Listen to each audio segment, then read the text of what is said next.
Hey guys, this is the Iamvanguard's Cardfight Vanguard podcast here with Domino Paris, Anthony, and Sean. Hello, people. Yo, Hello. yo, Man, yo. we've been having the biggest schedule conflict for the past 3 weeks now? Yeah, about so.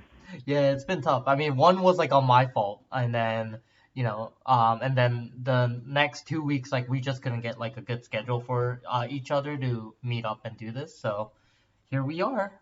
How's everyone doing? How's everyone's lives going on? Everything good? Yeah, I've been busy. Very busy, lots of fun. Yeah. Just chilling, man. Yeah. Chilling. But any Vanguard updates? I can start off, and then you guys can kind of think about what you guys did as a recap for the past 3 weeks. Nothing special. I've just been playing a lot of goofball decks for the past few weeks. I've been playing Sacrifice Class. I've been playing the dog deck, and then we had a 3v3 yesterday. If you guys saw my post, we won the 3v3 tournament on our Blitz Deluxe Cup. So we are the first winners of our own tournament. I played. Oh yeah. I played Raziel. I went X2 in total out of the 6 total rounds that I played. Luckily, when I lost, my teammates were winning, so it didn't really matter. And then when I really needed to win, I did. So I think it was a good build. It was a good team, solid team, and then we all helped each other when we needed the most. And then I just absolutely sacked every round, and we won. Any updates? Yeah, won the whole thing. Yeah. Whoa. Oh my god, I played against 3 Levy dresses yesterday. I was like, oh my freaking god. And we almost put me in the middle. I would have to deal with the 3 mirror matches. And So I know you weren't even feeling well yesterday too, so. I was like, I don't know. I wasn't in a Vanguard mood necessarily, but well, we grinded it when through, it comes right? to schedule of yeah, I mean, when it comes to schedule events like this, once you already commit ahead of time, you can't just be like, I don't feel like this. What's a 3v3 too? It's if it was singles, you could have just not showed up, right? Yeah. But well, I mean, me and Gabe had the same event, but any updates for you other than the 3v3? If you want to talk about your 3v3, that's fine too. No, for my 3v3, everything kind of. I think it's You had a lot of the hard matchups, I think. Well, yeah. I mean, I definitely had a lot of bad luck. That's definitely probably the most bad luck I've had in a while in a tournament. Like round 1, we faced against one of our local guys, but he was playing Bob Sagra. I got hit with the Dragon OT on Bob's, which that thing needs to be banned, by the way. Bob should not be allowed to run that OT. It even happened last week at locals where Chris, one of our our teammate, I played him in locals. He was playing Bob's. The only way he could have beat me, the only way he could have really won on his respective turn, because had everything else covered, was the Dragon Empire OT, and he hit it. And I was like, God. That's so disgusting. That needs to be banned, in my opinion. But for Bob's, that is anything with the extra crit Vanguard should not be allowed. So there was that. Round 2, what did I play against? I played against Raziel round 2. I got a little sacked against that game. Yeah. Oh damn. I was a little sacky that game because I double critted early. I think he healed a few times eventually to kind of balance it out, but I had a good early start just with that. Mm-hmm. And then I damage checked an OT kind of early, so it allowed me to. So I got a good early game start. So that was kind of my break even game with the bad luck. Then round 3, I played against Harry Stride, which it was just clean game, clean win. Then I had to play against another one of our local guys playing Bob's, and he sacked me. He double critted me early while I was on grade 2, and I was guarding against his Bob's with extra crit. and then he had like double crit. And I was like, okay, and then I pretty much had to guard because I'm not gonna like take all that damage early. And I was sitting at, I had like 2 damage, just saving myself, but then I had 2 cards in my hand, one my turn 3 hit, and somehow I survived. I kept surviving and surviving. I kept going after his rear guards. I counterblast locked him for like a turn or two, and I made a comeback. Like defensively, I ended up having like good 8 cards in my hand by the time my final turn came. But then like when I was trying to make a push, while he was sitting at 3 damage after I counterblast locked him, he damage checked OT, and I was like, oh, I mean, that was pretty much it for me. So that was it. That's so disgusting. And I mean, I couldn't outlast him at that point. Like that was my chance to try and like come back from that. I was like, whatever. But then at least you guys won. Yep. So we got that win covered. No, we lost that one. No, we lost. Oh, okay, Yeah, we mind. lost that one. That was our only loss throughout the whole tournament. Yeah, and then we got the finals, semifinals, and then the finals match. I played against Star, our teammate. yeah. She was playing in Polio, and then it was a good game. But I ended up losing to Deck Out. I think there was like a key turning point in that game where she hit I remember she hit like she damage checked in OT, like on the first damage, which kind of stalled out a little bit, and then it was a very slow start for both of us damage wise, but then I did leave her with no counterblast on her turn 3 because I just swung at a rear guard to try and slow her down, and I think I chose to go defensive with my markers with Levy, so I kind of like full board her just to try to sustain a little bit. And I was holding off well, grinding back and forth. I think a big turning point was was the fact that she hit 2 heals on me. She hit a double heal on a drive check. Impuldio with heals like hitting an OT. Yeah. Like I'd say that was a huge turning point because at that point I was already losing the grind out game. Yep. And my hand, I got fairly trigger flooded. I didn't brick completely, but I was very trigger flooded for the most part with my hand. So I wasn't at full power necessarily. Looking back on it, I even discussed with her about it, and the game could have probably been better off for me on my end if I chose not to go defensive with my markers, just go more offensive with my markers early on. And I would have been able to power through the double heal that she did, so it would have been less impactful. Right. So that's something to reflect on. I mean, obviously, you can't really anticipate someone hitting double heals necessarily, but that's kind of the trick with Levy. Sometimes it's just depending how you pivot, depending on the game state. If you want to do what direction you go. And then the finals played against Bobs, so I got my revenge against Bobs by winning that one. A different Bobs player though. Yeah, but then of course, our Bobs player, that was thankfully it was in the right time because our Bobs player, he of course had to get his first loss of the entire day in the final round, but luckily we both picked him up on that round. Yes, I absolutely. So I had to return the favor. Yeah, I had to return the favor of you guys picking me up on those other rounds. So I had to clutch in. Hey, it was great. When I divine skilled, I went all the time I did divine skill, I hit 3 triggers consistently throughout the whole day. So yeah, my day was great. I had a great day for once. I wish that happens at a BCS, not at a local tournament, but it's okay. Yeah, it was good. I mean, it was a good day, just mainly because it was a team event. So being a team event, you're playing with far less stress or pressure. Yeah. And we can just obviously you're still trying to win, but you don't have to worry too much about trying to stress about winning necessarily. For sure. It's a different type of environment. But yeah, I know that was our biggest event out of the 3 weeks for us, at least for in this area before BSF, which we'll be talking about in a little bit. But how about you, Anthony? Any Vanguard things that you've been doing? Any updates? Not really. I've been just pretty chill when it comes to Vanguard. I mean, Actually, I don't think I've been playing Vanguard much this past week because the 2 times I went to locals, there was nobody there.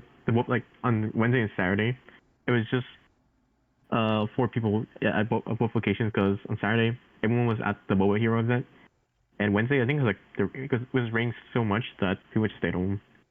Yeah, I mean that sounds about fair. It has been raining a lot recently around our area. Yeah, it's been killing everyone's mood, I guess. Yeah. How about you, Sean? Any updates on your side for Vanguard?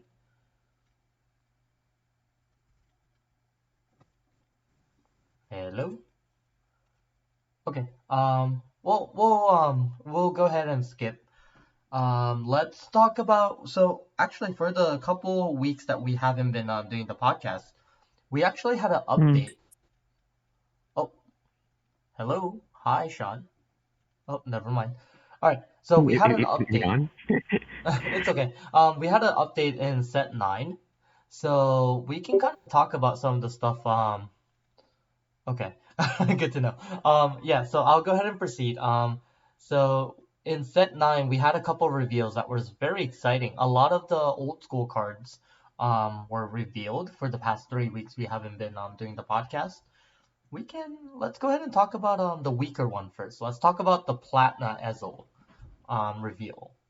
So, what do you guys think of it? I didn't particularly think it was like a huge upgrade for the deck, unfortunately. I just feel like that it was, it's a card, here you go, here's your nostalgia kind of It card. sucks. Yeah. Like, stop sugarcoating it. I That didn't thing want to say it sucks. sucks, but yeah, you It said it. sucks. It Yeah. sucks. It's not good. Yeah, it's not the best thing that Bushiroad did for Ezel, and I feel like that they did it on purpose because they're worried that if the Platinum Ezel was too good, people are gonna abuse this in premium. So I can see why like they had a weekend Ezel because if they do something wrong in for standard for Ezel, they can abuse it in premium. So definitely can see why they did this. Like, it's a 15k body defensively. Who cares? Like, we can hit over those thresholds. And how are you going to have a conditional extra crit when, like, decks like Bob's gets extra crits for no reason? And, like, there's, like, Dayusha gets extra crit for no reason. Like, I don't know why you have, like, such a very basic thing be so conditional, like a fake limit break without calling it limit break. Yeah. And, I mean, really, like, there's really nothing that would excite me personally. I mean, look, if there's any passionate Ezel players out there that feels differently than me, feel free to, comment your thoughts on it. Maybe I'm just dumb, but like I just don't see anything. This kind of reminds me of Platinum Ezel. Was it Platinum Scissors? Because I remember it had the extra critted stuff. But man, this thing is bad. It's really bad. Yeah. Even our local guy Max is not even caring about building it, and he was like prepping for it and everything. How about you, Sean? What do you think of the the Ezel? Didn't even make me turn my head. Like, I even with forgot about it. Yeah, like I don't want to say I forgot about it because I do follow all these reveals, and I'm like, I was kind of excited because Ezel's such an iconic Vanguard, and like we do these encounter cards once a year, even though it feels like 10 billion times a year. So I was like looking forward to it, and then I saw the Vanguard skill, and I was like, okay, and I was like, maybe the rear guards would be good, and I was like, okay, nah, the only thing good is that grade 1, I think, and then after that, it's just gonna be another deck that we got to go against. Go against. I don't think anyone's gonna play it, but Playing it. I don't even think Calvin's touching it. oh yeah, Calvin likes Ezel too. I don't think he's touching But it. like I was saying though, I feel like that with Ezel, they were just being very careful because they can abuse this in premium if it feels too good. So I can, Real like, no, I'm dead serious. Like I feel like that if they made the Platinum Ezel too good in standard, right? Then someone was gonna come up with some dumb idea to abuse this card. But luckily it's not good, so it won't happen. Yeah, Wonder Ezel is still the most broken thing I think to come out of premium. So Agreed. glad. So going next, we'll save the last one. Let's talk about the Heart Lulu card. So I know how I feel about this card and the deck. Let's hear some feedbacks first before I talk about it. I'm definitely gonna be playing it because my guy, the first time I saw the review, I immediately thought of like, oh, this is Toys R Us. That was my opinion. Yeah, it's Willy Wonka. Sean, I like it. what do you think? I think that deck's good. 5 attacks as soon as you ride grade 3 is nuts. Anything that's it's and four that attacks. bunny grade 1's really good too. Yeah. It's Yeah. 4 attacks, by the way. When Oh, you 4 first attacks? ride Yeah, It's whatever. 5 attack Yeah, the next turn. Yeah. anything multi attack as soon as you ride grade 3 is pretty good, and that bunny card is actually ridiculous. Another budget introduction deck for players that Yes. hopefully doesn't get more than just one set of support in the Yes. future. I think has potential. Yes. Agreed. How about you, Gabe? I know you played against it because you were playtesting with me for it. Oh, the toy deck, yeah. No, it's really good. Very powerful. Like, couldn't believe, like, I swear, I kept rereading your cards, and I remember I kept double checking with you. I'm like, Yeah. are you sure you could do that while I'm on grade 2? There's Yep. got to be, like, something here. Nope. I'm like, how are you doing, like, 5 attacks and hitting these numbers, like, already, like, from the get-go, from this Yep. jump? Like, that can't be, like, right. And was. I was testing my own Virgilla deck, and yeah, no, that deck is really powerful. Like, holy crap. The numbers you're hitting, the multi-attacks, and then the Yep. nice, like, guard restrictions as an added layer. I Mhm. think, like, the guard restrictions from the 2 rear guards, I don't remember from particular, I think it was, like, a teddy bear. Yeah, it's a teddy bear that gives you guard restrictions and gets +10. Yeah, like, I think, like, that really helps put the deck over the top offensively. Because that did make a difference in a lot of our testing games towards the end. Yep. And I think also, like, the early mid game, just having options to put some ample pressure on your opponent. Yep. You know, the shark card that can restand That itself when shark it card hits. is so good, but the Yeah, problem like, is there's your no opponent space to has run to it. guard it. Yeah, it's really good. It's in the ride line, so at least Mhm. you just need it, you know, just for that early game. Because Yep. once late game hits, I mean, your opponent is gonna guard stuff anyway. Yeah, But, yeah. yeah, it's I think it does well. It performs well in all 3 stages of the game. I think the only question is, you know, Is it good enough it to looks it's compete like in the top tier meta?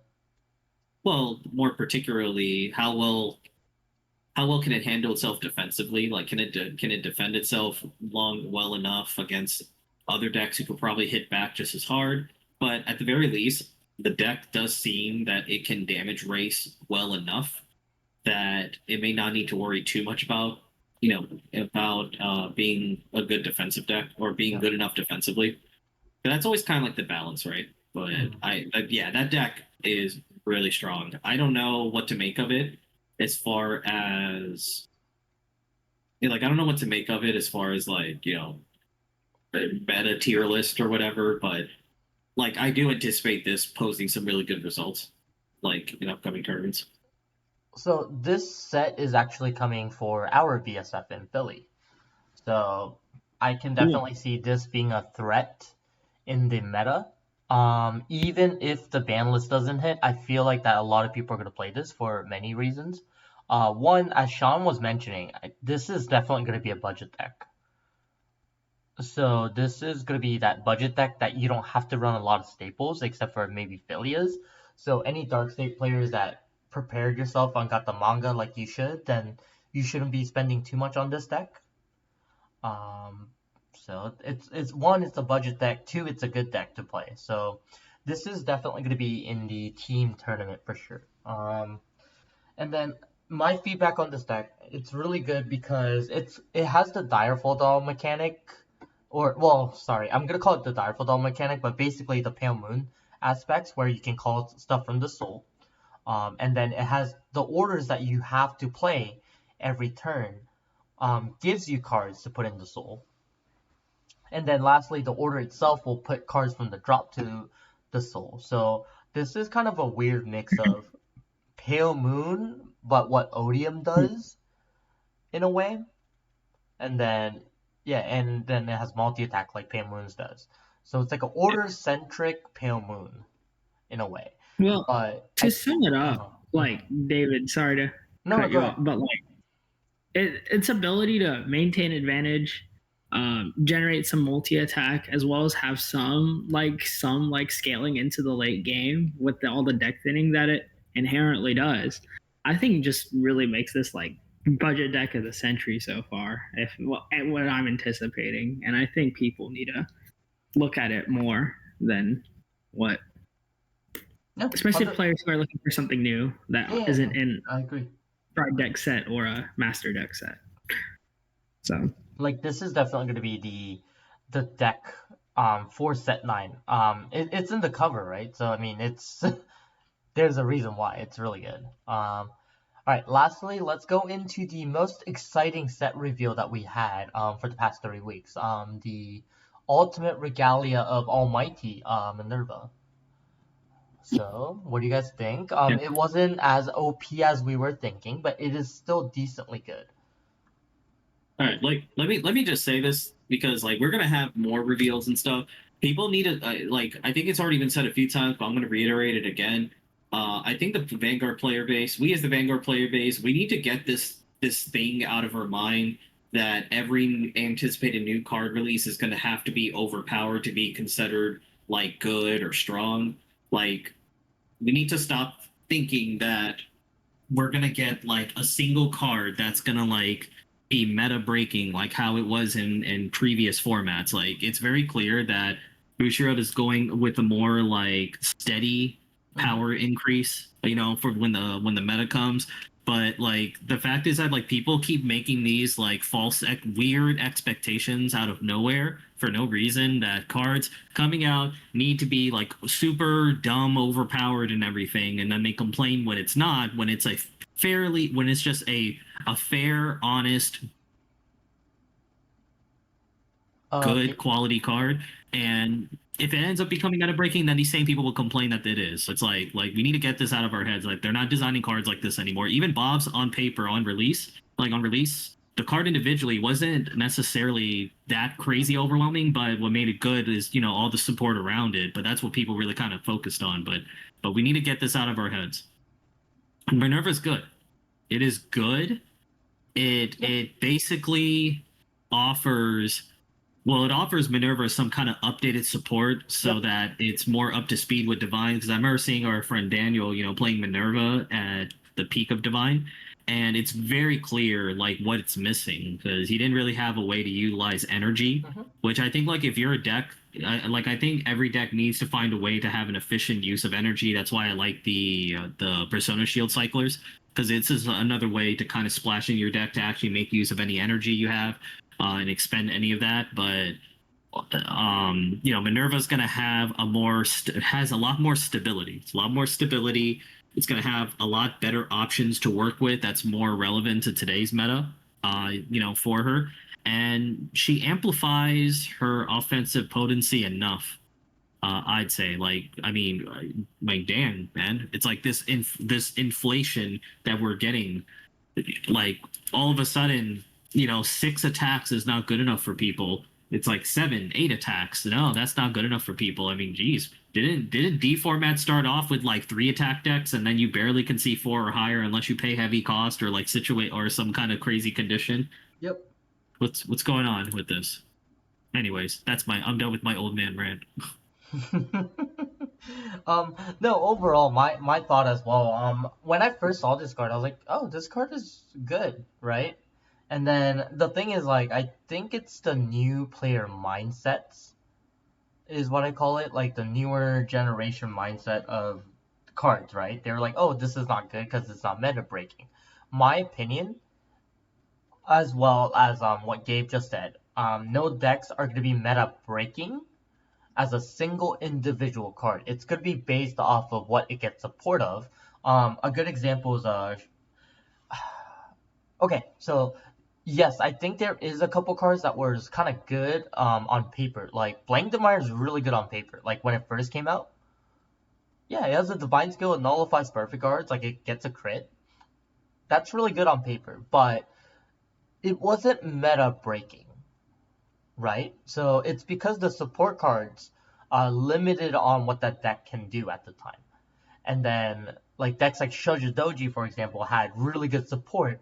It had a new grade 3 and like one really good support, or sorry, two.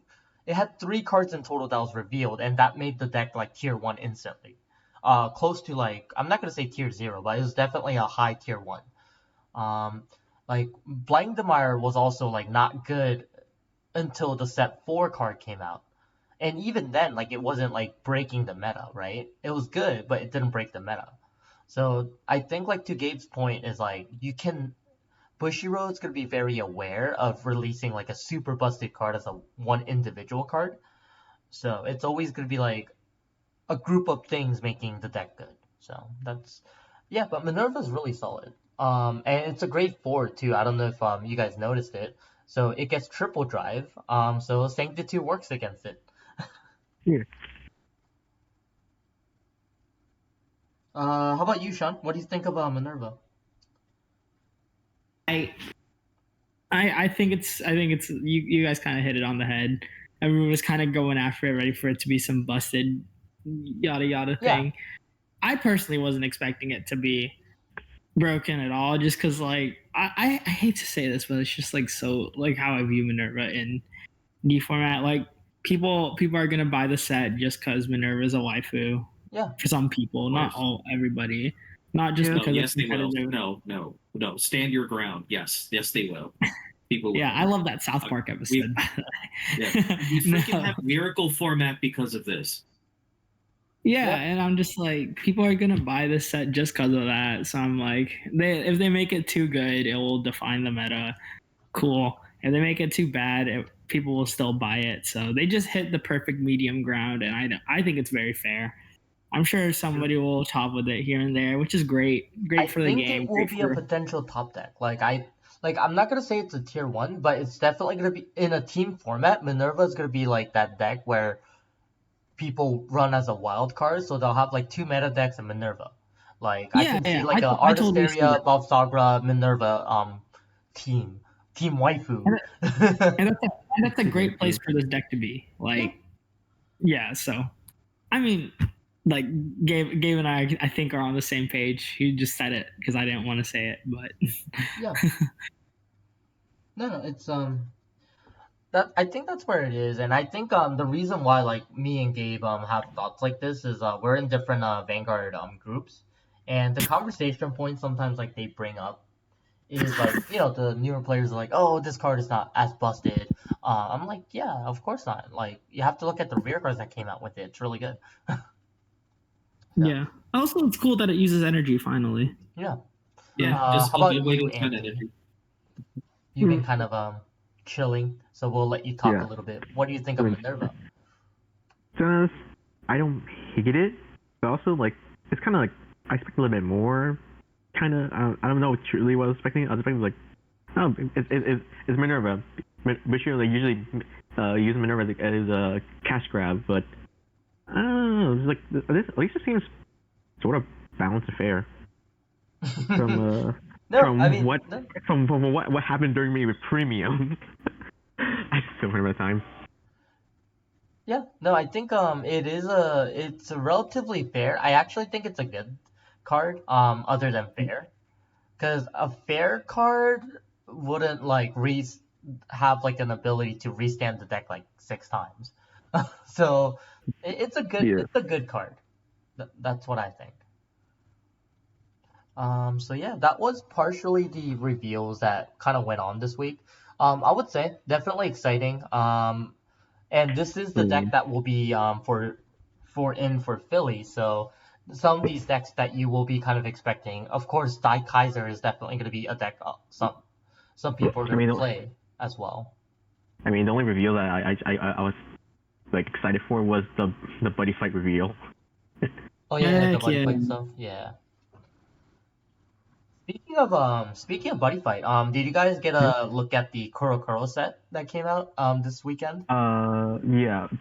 I definitely just like nagged on what I pulled, but I remember one of our friends, Cameron, actually pulled a Buddy Fight card. He pulled the Tetsuku and Jackknife one. Oh yeah, that one. That one's pretty nice. It's Right, the right. Latifa clone. Yeah, so the Tifa reprint. Yeah. I didn't pull anything good. I think I pulled the Habitable Zone reprint and one of the grandpa cards from CR. Yeah, I So think I definitely that went set downhill. I see a lot of people buy because they all want the reprints. So I know that a lot of people were buying that set. Even yesterday at the event, people were like continuing to buy the boxes of it. So, Oh, speaking of which, is there any boxes left at MOA? not sure. I'll let you know later. Yeah. So Yeah. yeah. Think you could pull a Buddy Rare card? No, just kidding. Oh man, buddy, Yeah, we haven't heard that in a while. Yeah. Who remembers that commercial of a scene? I only own one Buddy Rare. That's it. Yeah. I remember like I have very fond memories of when Buddy Fight first came out, and everybody wanted to play Jackknife Dragon because that was like the it's Kai cool. edgy character, right? Yeah. He's And not then the only he's way to not the get edgy character. I think he was Oh, like no, the no. nice Yeah. guy. Oh no, the Tatsuka was like the cool character, the cool older brother. It was yeah, like the cool older brother. Okay, so everybody wanted to play it, but the only way to get Jackknife in the very first set was to Shroud. pull the Buddy Rare. Oh yeah. That's right. I mean, You had to you had to pull the. he was a secret rare. That's it. Really. Yeah. So. I mean, the only deck I care about from the reveal is Azu the Haka. Yeah. All right. So I think this is a good timing to talk about the BSF in Long Beach. This is our first Bushiroad Summer Festival tournament and teams that happen. So we can kind of look at the top 8 decks. It gives you like a full breakdown instead of like what was what. So I think this is pretty good. But as we were expecting, without the ban list, Bob Sagra and Raziel and the Bat deck are most played. I'm actually surprised that Levy Dress wasn't played more in the teams. But yeah, Messiah's is also a good choice too. So I think that's like what I kind of expected. Is the Balsagra, Raziel, Levy Dress, and the Bat deck. And then Messiah as the top 5 decks in the meta. Yeah. I mean, yeah, it's like the amount of Bobs, I'm not surprised. Yeah, it's like you would think it's kind of like what we talked about, David, when we were just putting our team together, and just how we generalize, like how you would build a team. Like Bob's is like top tier deck in the format, so you would like to have Bob's in your lineup. That's kind of like your anchor of the team. You always want to have best deck in format on your team, and then sometimes it's good to have like a state like an aggro, maybe like a very aggressive player on your team, because they can like win quick, lose quick, or just they can take advantage of a lot of different slower matchups which exist a lot in this meta. So like Raziel and Bat Deck kind of represent that. And then like your third is kind of like it's kind of like a matchup nightmare basically, or like a rogue cleaner, like a rogue sweeper. So, pretty much from this list here, like any of those decks can be it. Like Prison can really catch people off guard. Ava, I think, is very underrated. Messiah, I think, is a top tier deck, alongside, some of the big 3 that we mentioned. Levy is Levy. Night Rose is pretty cool to see Night Rose in here too. I'm actually surprised to see Dayusha. Night Rose. It's such a slower deck in the meta right now. Yeah. So. Yeah, Dayusha, which, I like to see Dayusha seeing more because, we talked about ever since Dayusha released. I think it's a very good, safe deck to play.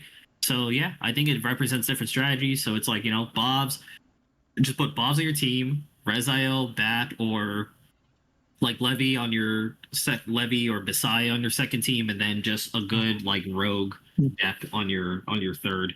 Just maybe something that's a little bit different from the others. Right. So, And I don't know if you remember our conversation as well, but if you see, all the Bavs players are either sitting in A or C. I still don't know how you even got that info or insider info, because I have no idea. It's because I look at deck lists from Japan every week as well. I mean, I keep up. I'm a content creator. I'm a content creator. I have to keep up with this. Yeah, but well, but I am trying to like understand the reasoning. It's kind of funny because it's like one of those cases of like we're gonna put Boz in A because people are expecting her to be in B, so we're gonna catch people on surprise by putting her in A. But then now now we want to put her in C because a lot of people who anticipate Boz to be in the middle now may end up going to A. Now we're gonna catch them off guard by putting her in C. So it's like it's like The an endless overall, cycle. what I think though is B player is usually B players either one of each, right? So it's either going to be the guy that like rushes quick, um, that can kind of offset your team to kind of decide if you won or not. So that's why usually like the middle from like I said, this isn't like a confirmed thing. It's just more like conversations with other players. It's like, oh yeah, we want to set the guy that's like consistent, or that just kind of gives us the the win or the loss situation, so we know what we have to do. But I'm just like, I don't know. For me, the person in the middle has to be the one that's like more calm, because I feel like that if it's a person that gets tilted too often, that's just gonna ruin the team tempo, is what I think. So you just put whoever's like more calm in the scenario in B. That's what I think. And then other than that, it doesn't matter. Yeah, Yeah. I think since overdress started happening, there's a hot take that I have that team order doesn't matter, and I don't think that's a conversation people are ready for. But Yeah, I think the for me, like if I put that in a basketball analogy, I think B should be your point guard, like the one that can kind of set the tone of the, your team's pace. So whoever tilts too easily shouldn't go on B, because if you tilt too easily, then your other two players like, ah, fuck, he's going up again. So yeah, excuse my fan and language, show. but yeah. Yeah, but I think this is the expected results, and I think this is probably what we're gonna see more, because of the fact that they didn't set the ban list, which I think so Gabe and Sean already predicted this, so they didn't set the ban list, so now the meta is gonna be very Bob's heavy, and I think that they will have to either do an emergency ban list if it's really out of hand. But I have never seen an emergency ban list like that happen that much. It usually has been like, what, two times out of my whole Vanguard. I keep calling it a career, but that's what it is. Like throughout my Vanguard career, I've Vanguard only life. like seen it two times. What were the other two times again? One was during overdress. Yeah. Yeah, the Tsukuyomi thing, and then one was during last year or the year before. There was like an emergency ban list in between the format, but one was like very recent. Like it was like maybe 2 years ago. The only emergency ban list I remember on top of my head was the Luard, like the day Yeah, zero yeah, hit. it's the Saragon and Luar, because it was still like But, mid-season. I was talking Okay, about yeah. V So Luard. Luard, Saragon, and Ichikishima. Those are the two. No, I was talking about V Luard. Like they released it, like they hit The the deck V one, before right? like release. The Yeah, the V V one, one. right? Yeah, yeah, yeah. It was. Oh, It that's was. right. Yeah, that was the Yeah. two emergency ban lists that happened in Vanguard. So this Oh, rarely will happen. and Zargon. Oh, was that another one too? Yeah, it was hit on release. Oh, Man, Luard just broken, man. Luard was very broken. Yeah, it was V Luard, Zargon because of the cyclone hit, and Yep. and I think actually that's it. Yeah, Zorgon was very busted. I remember like when they announced that set, like it was so busted. Yeah, And I think I was actually still playing at the time too. You actually were, because like this is like a little bit before Overdress. No, this is way before Overdress. This is like by almost end of V. This is when I joined. Yeah. You guys.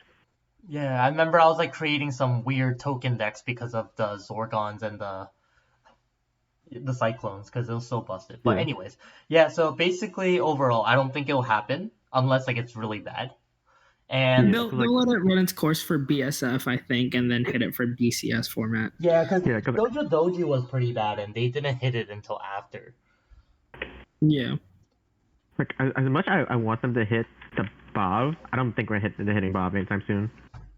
I mean, I think there's gonna be Nah, decks no. that can equal it out, and as long as you have to hit the other decks. If not, then you don't hit the other decks, so Babs can kind of stay in check. So, but at least something that I've been kind of analyzing is that as long as a Raziel deck can exist, then the Babs Sagra decks can't top as much. I mean, even though it's still more Babs players in the top, the Raziel decks are still the decks that can keep Bob Sagra in check a little bit, and same with the Levy Dress decks. Yes. So, and like I said, Babs is not an easy deck to pilot. It's very it's very resource management intense. Mm-hmm. Yeah, I guess. But I mean, it's still good. Yeah, it's really good. Like I said, please ban the Dragon Empire OT from Bobs, please. Yeah, that card is so good. Please. Every time I face Bobs, it's still a good deck, but it's that's the one thing I keep holding my breath for because I can't do anything about it.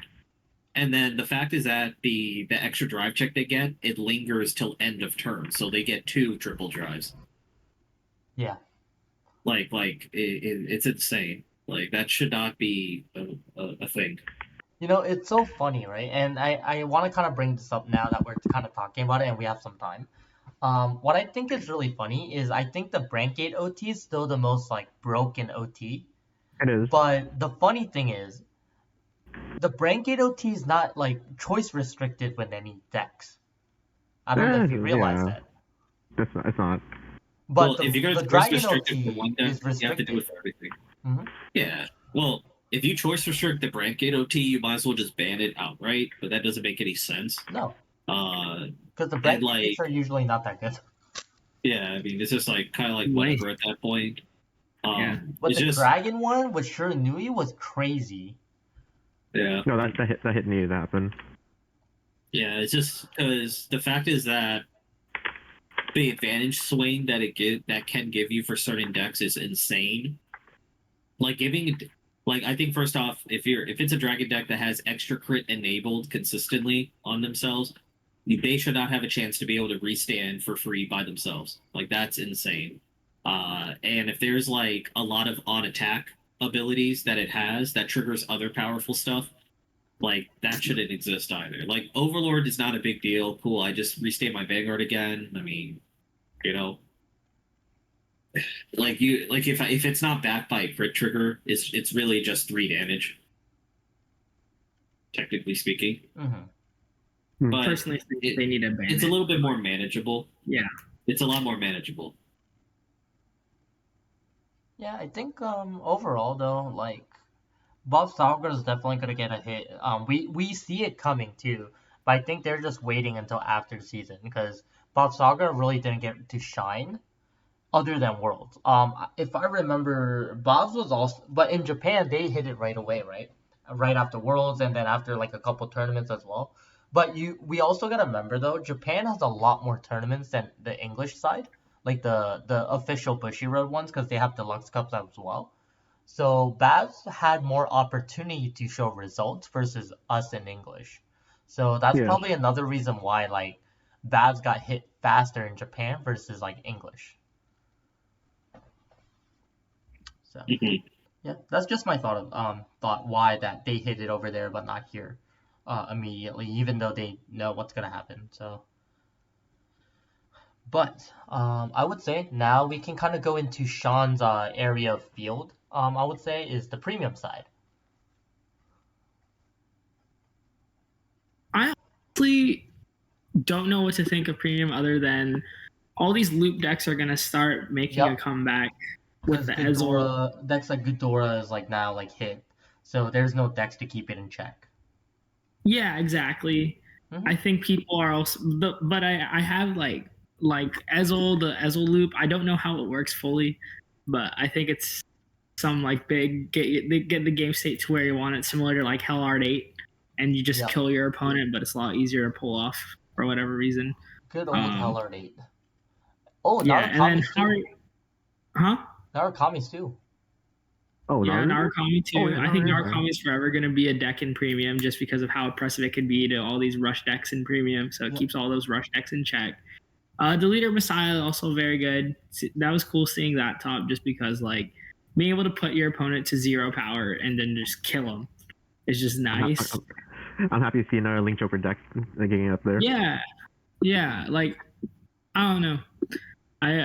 I just want to see how premium develops, just because this was like the first real tournament with the ban list. Oh, that's true. Yeah, that's true. Yeah, I know we had Worlds, but like that wasn't for like the general public to really mess around with it. So I'm surprised I'm not seeing that shout loop deck. yeah, honestly, like I saw people playing it, I'm like, that deck's straight up unfair if you know how to play it, but like it requires a lot of like thinking, patience, yada yada. So I don't think we'll see it until more people have a chance to adopt it, because it's still an early adoption, I think, for the meta. So Agreed. So let's talk about the top 4 decks. So very interestingly enough, the Gold Paladin loop is now a thing, and then as well as Harry maintaining its power and premium is something that we can kind of see as well. So what's your thoughts on that, Sean? still a really good deck. It has a great way to maintain advantage, get multi-attack, as well as skill into the late game. You know, that's just how decks do, right? Like if it was that good of a deck, it will find a way to survive. And Harry found a way to do that. And I'm sure there's other Crest decks still floating around out there too. What else was the top 4? Ezel, and what was the last one? It's like David? a different I actually don't know what that unit is. Hold on. Yeah. I've never Yeah, but what's the Ezel and the GB8 card? Is that like a loop deck is what you were saying? Yeah, it's a loop deck. I really don't know how it works fully, so don't quote me on it. But it's like similar to Hell Art 8. You just get the game state to where you want it, and then kill your opponent with a lot of multi-attack. I don't see a glance of it so far. Huh? I only seen I think I've seen the deck in action once, and it was very faintly because I wasn't really paying attention because it was Gold Paladin. Yeah, I only know like the Gurgwit build really well, just because I'm still going through the premium motion. Interesting. That unit on the top, that's also like a Ezel that's also an Ezel loop deck, but that grade 2 unit that shows, so that's a grade 2 unit, by the way. It's called Knight of Slash Sins. Nehalinia, something like that. But when it's placed on rearguard, Soul Blast, choose one of your opponent's rearguards, put it to the bottom of the deck, and your opponent draws. So I think what she does, it makes the opponent draw cards. So you would loop this card, and then just let the opponent draw continuously. Oh, that's cool. And that's a Keter Sanctuary card? Yep. Wow. Yeah, Keter has some good support that could work into premium. Mm-hmm. I know there's a dragon floating around that's a grade 2 that people are playing as well in these Royal Paladin, Gold Paladin decks. It basically says when it's placed from deck, Soul Blast 1, get 5k, draw a card. So I guess it's cool that people are adopting this. Yeah, and there's a little bit of mill, I guess, in this. Yeah, a lot of loop decks, and a lot of what I've been noticing is there's been a lot of mill decks too. Yeah. Yeah, and you know what? Fenrir OTK is still a thing. Even though it got hit the most. I think that's a deck people still need to keep an eye out for. I think aggro decks are going to find their way back into the meta, especially if things get hit again. So if you're playing a deck like Raging Form or Deleter Messiah in Anthony's case, you're in a good spot. Just keep playing, personally. And then I know we complained about Lyrical Cup plenty of times on this podcast, but if you just want to play premium, play premium. Yep. Your time will come. BSF isn't the time. I'm gonna keep playing Chaos. The deck in second place. I can't see the fourth one, unfortunately, but the deck in second place, it's the Crest Harry deck, but with the XL Harry. Oh yeah. So that's good. And then the fourth one is a regular Harry, but it's not running the Crest build, which is interesting. Yeah, as I was saying earlier, the deck was good even without the Crest. It just scaled better with the Crest. So good decks are going to find a way to survive. Yep. And just Harry has freaking everything if you really look at it. Draw cards, multi-attack, selective deck thinning. There's enough things to work around with it. I know not everybody plays premium as intensively, or people play it way more intensively than I do. But you guys all know how oppressive Harry is in premium. So I'm glad it still found its place and people could still keep that investment. Yeah. How about you, Gabe? You know anything about what do you think of these premium cards, even the end results? I mean, just BS3. A Yes. lot of OTKs, a lot of loops, a lot of high scaling. Yeah, just DIs. All these decks have these OTKs and loops and stuff, and meanwhile DIs, they lost a lot of their cheese. They need some cheese back. And this is another thing, like, why I was kind of upset. Well, not upset, but like I was kind of like upset. Like, the ban list was really good, right? But I feel like that with the loss of like decks like Ghidorah, now all these like loop decks are gonna happen, which it's not a good or a bad thing, but I'm not very happy about it still. Because I'm not really a fan of like the crest decks, but I'm also not a fan of like loop decks. But that's just, yeah. That it could be just a PSD from PTSD from when I used to play like Yu-Gi-Oh and stuff like that. But that's just how I feel towards decks like this. Fair enough. The thing about Vanguard is that triggers exist. So Yeah, one OT can Yeah. mess with them for sure.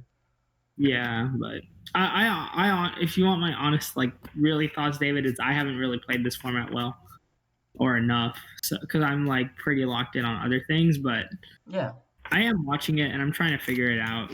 I mean, I think Derek Dow does a good job breaking it down. If you guys watch him, Yeah. yeah. But I'm just like, let's just see where this goes. Yeah, I am Personally. I am slightly getting worried where the direction of premium's taking, but I think that's a different topic for a different day.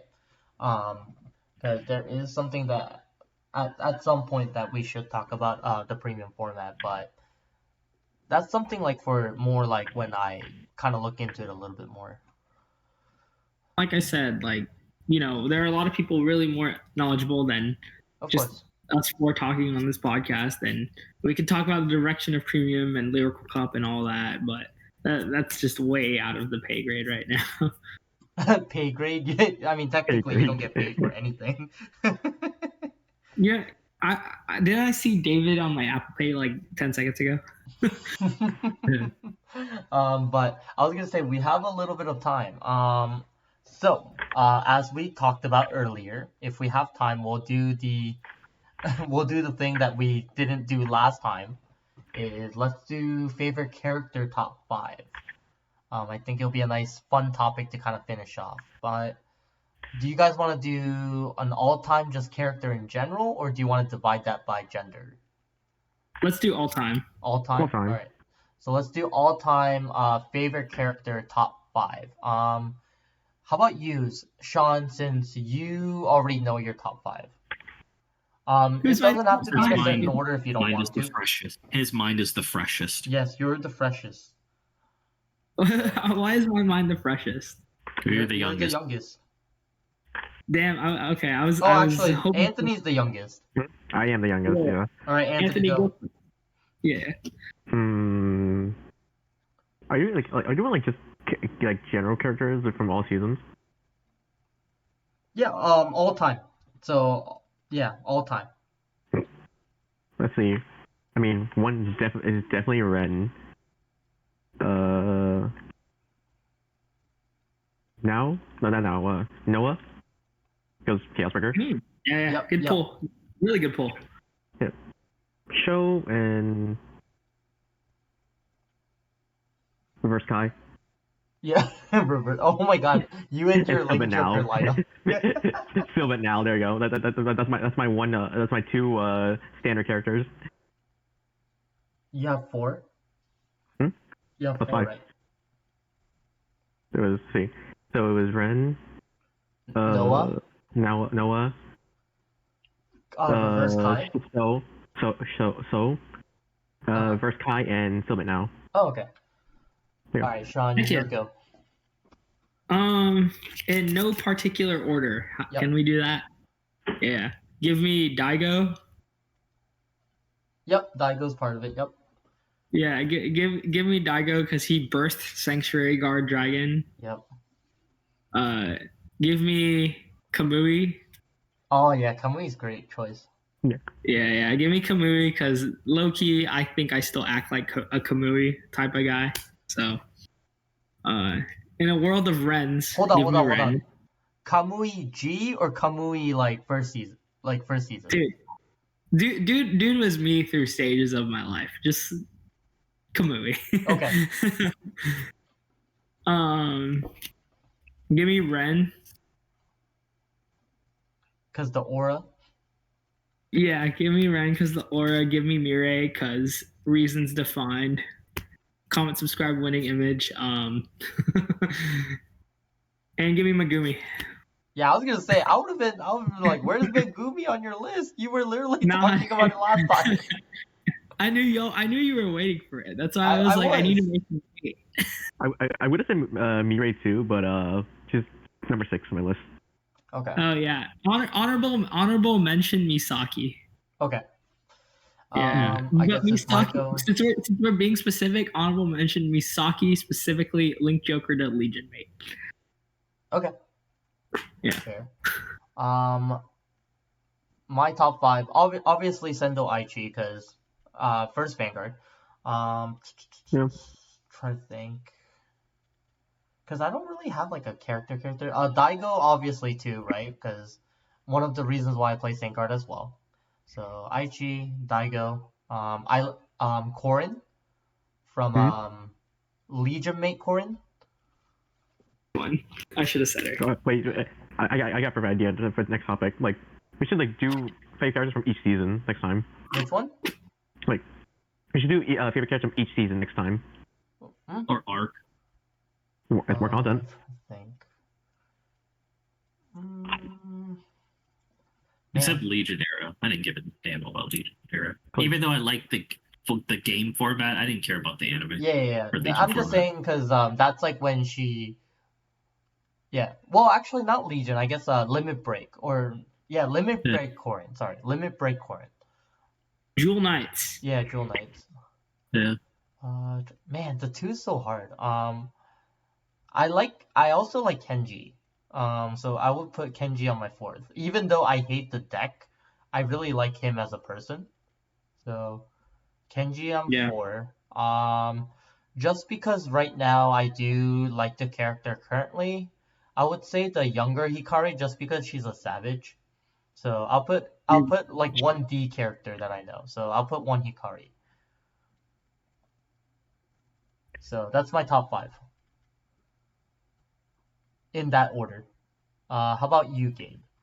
Damn, you even have an order and everything. Well, that's why I thought about it a little bit. That's why it took me a little bit longer. Well, let's see. Number 1 is Kai. Yep. Like, there's no question about it. Number 2, I guess you could say Misaki. Yep. She actually had really good, like, I actually liked her, like, character development. Yeah, she had a lot of, surprisingly, she had a lot of character development. Well, they gave her, like, such a crazy backstory, like, Jesus Christ. But then, obviously, she piloted, like, one of my favorite decks ever. And then Tetsu. Oh, yeah, Tetsu, yeah. For DIs. Yeah. I say number 4, I would say Naoki. Oh, yeah, Naoki's good, too. Naoki was a good character. No, he's good. Plus, again, his boss unit is my favorite Narukami unit ever. But like, break time. Naoki is basically the Joey like from Yu-Gi-Oh. Like that's basically the same thing. Yeah. They both have the same energy. Yeah, he played some ballsy decks, like the ballsier version of Narukami. Yeah, like obviously I don't play like Gauntlet Buster. Well, it's funny. Like he plays decks that I personally wouldn't dare to play, like in tournament settings in real life. But he definitely plays like really fun, like dunk-tastic decks, basically in the anime. Dunk-tastic. That's just fun to watch. Dunk-tastic, yeah, you just dunk on people. Yeah. It's a toss-up with number 5 You can because do an honorable there's mention too if you can't fit both. sure. Like, because like if you want to pick something from Divines or D4, because I didn't watch Overdress, but like from Divines, like I like Taizo a lot. Like Oh yeah, Taizo's really Taizo's cool. such a bro character. I mean, he made Welstra look fun. Yeah. There's Suo, which like honestly, Suo almost feels like Mizaki, like early days, because you know he had trauma and Yep. everything, but now he's kind of like a pet. He's basically the pet character for everyone now. Yeah, You don't like the Shaharlot vampire guy? No. No, I don't like him. He has fake aura, but whatever.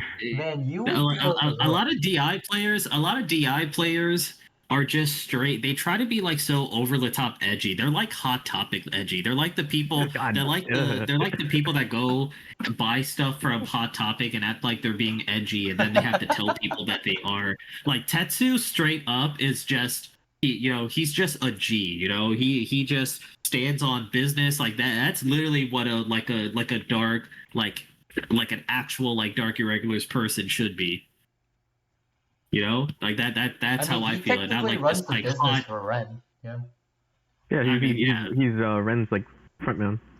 Yeah, He's exactly. Like he's that's basically the behind the operations without the money, so Ren provides the money. Yeah, exactly. Like you know, like he's the one who stands on business and everything. But like that's to me, like that's who I want representing my clan, not these like little like F boys with Hot Topic boys. I don't want that. Like yeah, wrong, but Jesus, dude. And Twinks. probably nowadays because of new gen, maybe like Uniqlo boys. I don't know. The But it looks Twinks. like everyone from Divine Z shops at Uniqlo, so I don't know. Yeah, that's high key facts, bro. Corin can definitely be up there too, but like well, it's also because her voice actor is the same as Umi Sonoda from Love Live back when I like Love Live Go Muse. Fun fact for people. But the thing with Corin is that she actually does compete a lot, but she always plays like the trashy decks. She always has to play the trashiest versions of like Royals. Corin is nerfed so hard because if they actually gave her a better deck to play, like she would actually be like savaging more. First season she played the dog deck. Like she just played like fake archetype decks like Blizzard Formation, Snow Goals. Like bro, they're just 9K boosters that hit no threshold. It doesn't mean anything. You're literally not doing anything. But like they make her. I don't think I ever heard Gabe is critical or something. She is Blizzard Formation. She's like the Gohan of Vanguard. Like she is. Well, no. She is good. She's probably has the greatest. She has the greatest potential of being like the best like card player, but like her decks are trash. Oh, hold on. Honorable mention for myself. Morikawa. Morikawa is a meme, bro. Dude, remember the Gold Rutile episode? Dude, he is great. He's OP. Remember like when they gave him the Overlord deck? Yeah. Like Gold Rutile. Good. He played so well. Not full grade 3s, and he can actually play. Yeah. He's like, oh, I just put this down, whatever. They're not grade 3s. I'm like, the fuck? That was an amazing play.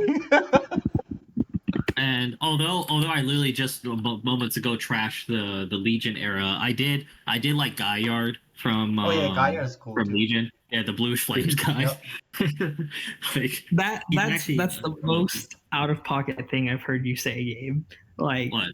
Gaillard's not cool, dude. Nah. I just like. Does he have aura to you? No, like aura didn't even exist back then. No one even said aura. No one had said aura. It was just I don't know, because I gave him respects for giving Kai the business. Yeah, that's true. Even though He did give Kai the business. He did. Even though Kai had to get nerfed that season for character development. Yeah, that was so funny. Because he was playing Royal Paladins. Yeah, exactly.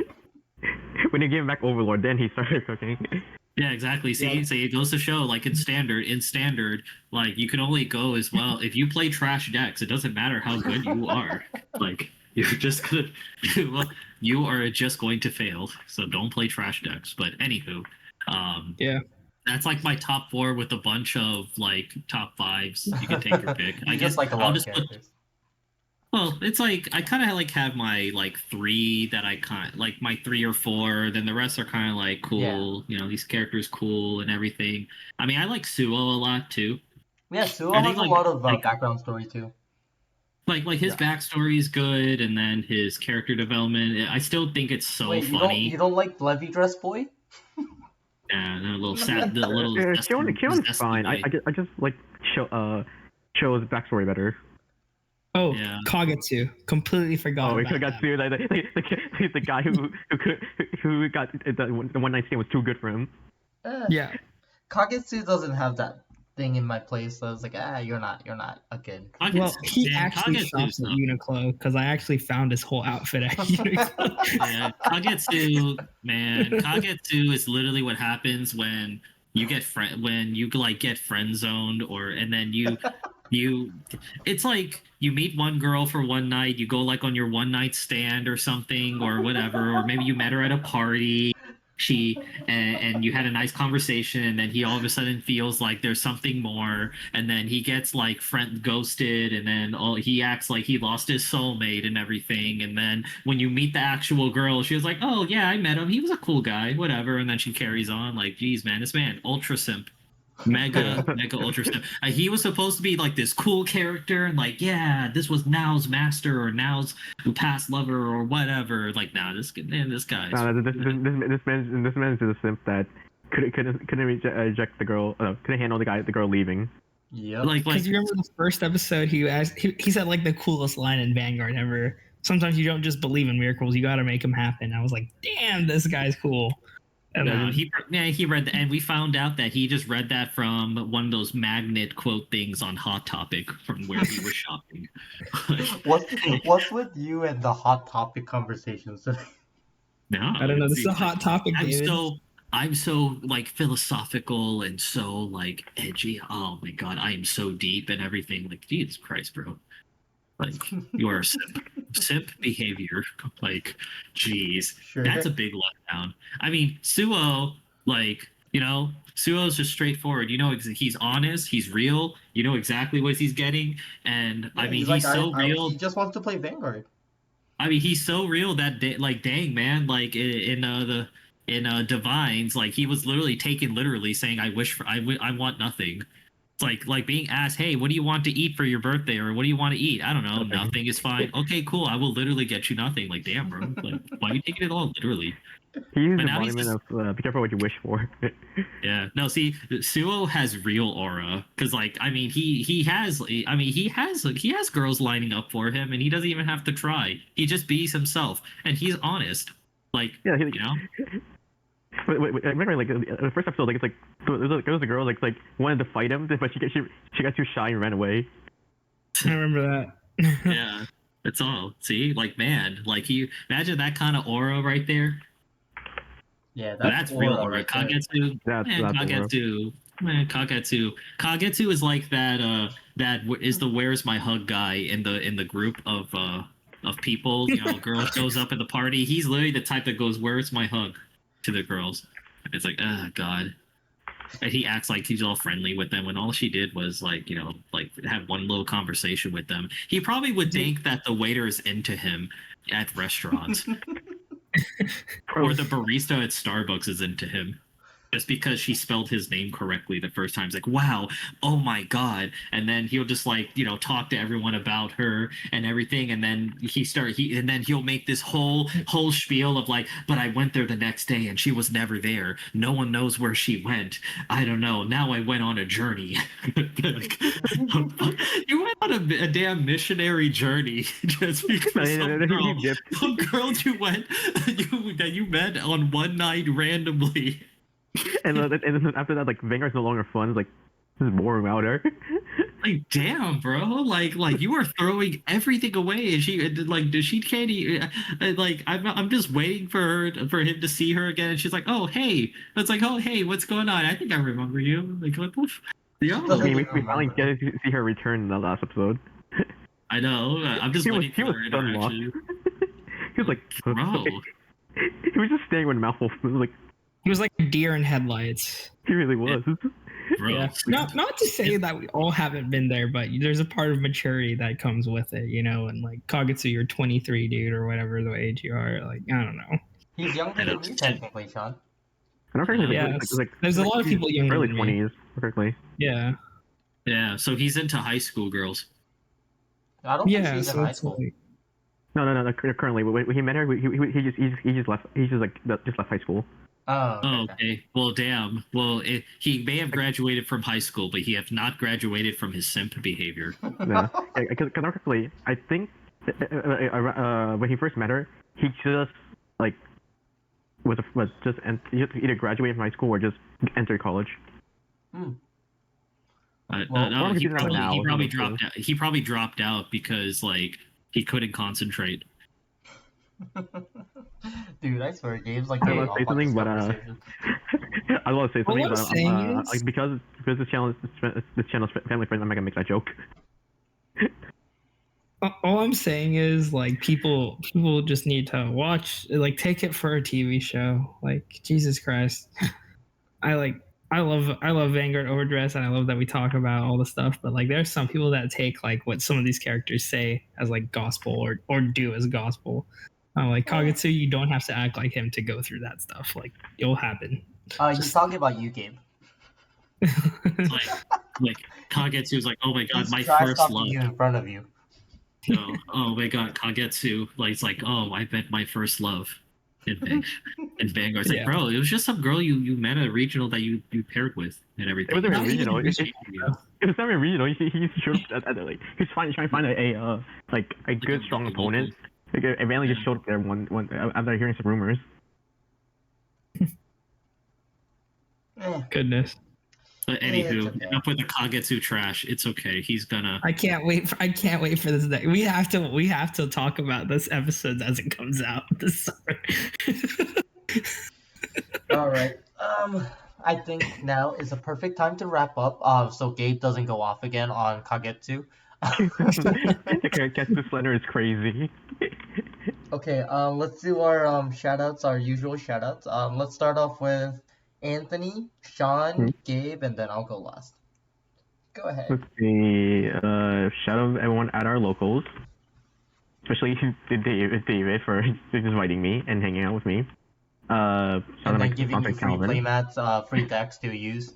Yeah. Yep. I got you.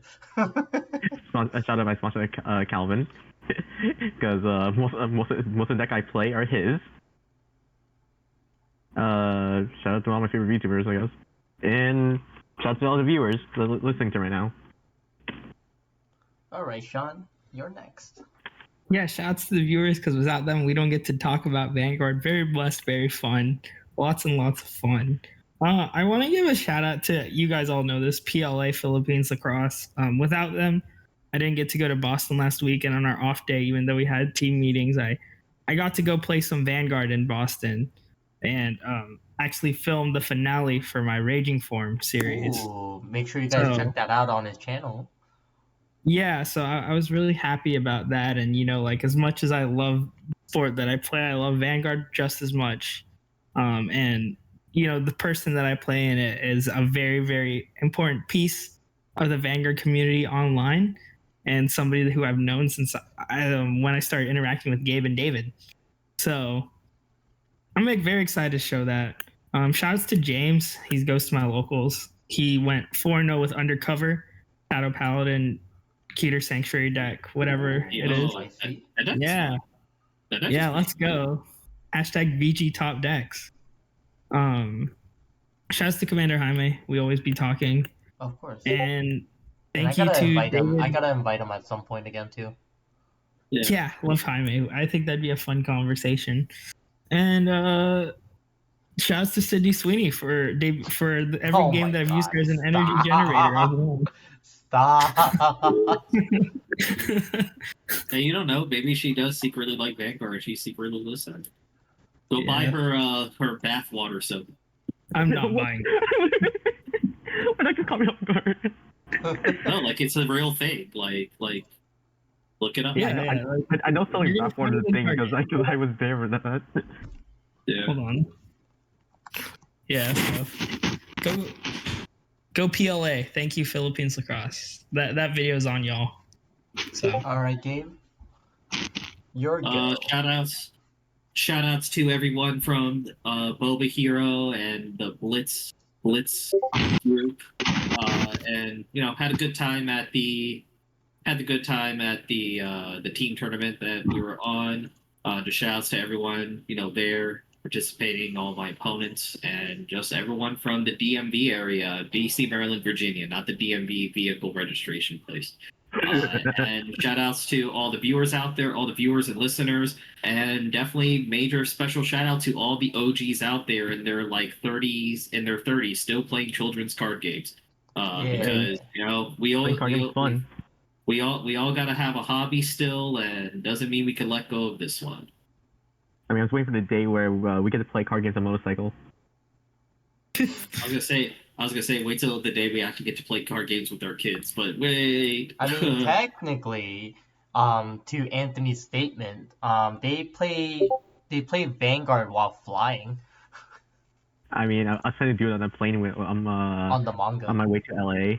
Oh my gosh, Sean. Okay. Anyways, anywho, all right, my go. All right, I got a long list. So first of all, shout outs to Blue 52 Cafe for providing me coffee to stay up this late. Shout outs to JP's curtain calls with the dices and products I need, singles, and splits and dices. Make sure you guys use my code, lowercase amvg, to get 5% discount. And also recently, I am another affiliate with Duel Specs, so make sure you guys check them out as well. I'll leave a link down below. And also the same code, lowercase amvg, for a 10% discount. And then shoutouts to Blitz Industry for running the amazing tournament that we had yesterday. It was a 30-player in total tournament. 10 teams, unfortunately, but that's still a really good outcome. Very last minute hosted, but it was very good. And we actually got to win a playmat, so it was nice. So we're actually gonna get it soon. I'll host it on my channel. Let's see. Shoutouts to Curio Caverns in Centerville and Springfield. One's on Wednesday nights and the other one is on Saturday nights. Shoutouts to Superstar Gaming, located in Baltimore. Very, very fantastic store to go to. Very good environment, so check them out as well. And that's pretty much it. So hopefully we'll be able to film soon, but I'm gonna say most likely our next podcast. My feeling is that it's gonna be either next week as one before July, or the next one will be in July is my guess, because we won't be able to meet up as often until after July. Yeah. I mean, beginning of July, I'm gonna be gone for a bit. Yeah, and then we have a lot of stuff going on, so we'll work with what we can. But if we can meet on a different day, we'll be here to talk about Vanguard. But for now, thanks for listening. Bye. All right. Bye. Goodbye, everybody. Thanks. Wait.